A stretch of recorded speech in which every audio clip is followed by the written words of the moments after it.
Hey guys, Mr. Happy here, and today I want to go over some details that were revealed today about a new feature coming in patch 2.3, The Hunt.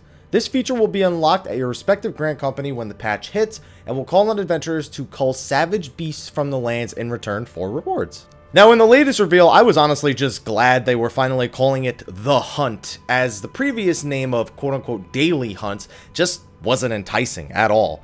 However, with some of this new information, we finally have a stronger grasp on what to expect from this feature.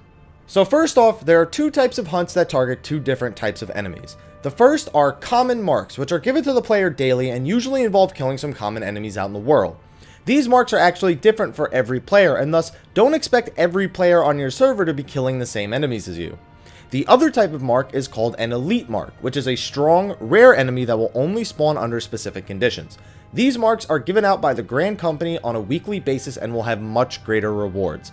Additionally, these elite marks are actually the same for every player, so be sure to group up for them. Elite marks are additionally categorized into 3 ranks based on their difficulty.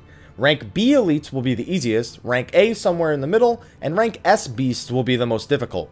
Keep in mind that, at least according to our original source of information, that the spawn conditions do factor into their difficulty, so some enemies that are difficult to spawn may not be as difficult in battle. It is also uncertain if an elite mark of each difficulty will be available each week based on the description, or if whatever enemy they put on the board you're just all stuck with. I'd imagine we have a choice here though for different kinds of players looking for different levels of challenge.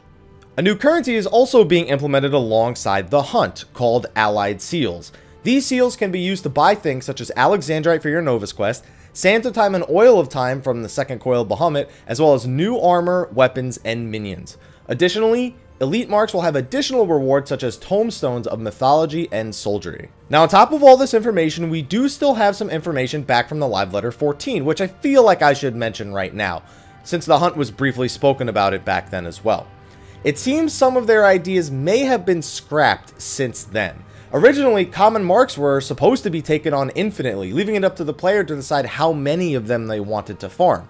This was in addition to the daily and weekly marks we have currently, so I'm wondering how the system changed exactly and where they landed on leaving that kind of power to the players to sort of gating us by these daily and weekly things. Additionally, Yoshi P had this to say regarding the difficulty of elite marks, quote, "There will be a variety of enemies that you can solo with item level 90 gear, enemies you can defeat that require the aid of a companion, and enemies that will require a party to defeat." Unquote. If this information is still true, this leads us to believe that the higher ranked marks, such as the bear shown off in the patch 2.3 trailer, may require some help and at least tombstone or first coil gear. However, since elite marks will be the same for every player every week, this may trivialize any difficulty if people rush into the world to kill these elite marks. I suppose this is something we'll just have to wait and see how it plays out, as it's too soon to really know exactly what's going to happen. Well, once you've slayed your opponent, at least you'll be able to work towards some new gear, as well as some highly coveted sands and oils of time from the second coil Bahamut.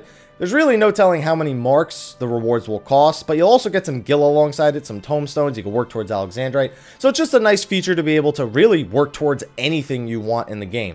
So you'll likely be seeing a lot of people out and about slaying enemies for the rewards they give. Thank you guys for watching. When we have more information on the hunt, I'll be sure to do another video about that. Be sure to like, favorite, subscribe, and share to my channel for more Final Fantasy XIV information, as well as check out the other videos on my channel. But anyway guys, thank you for watching, and until next time, take care.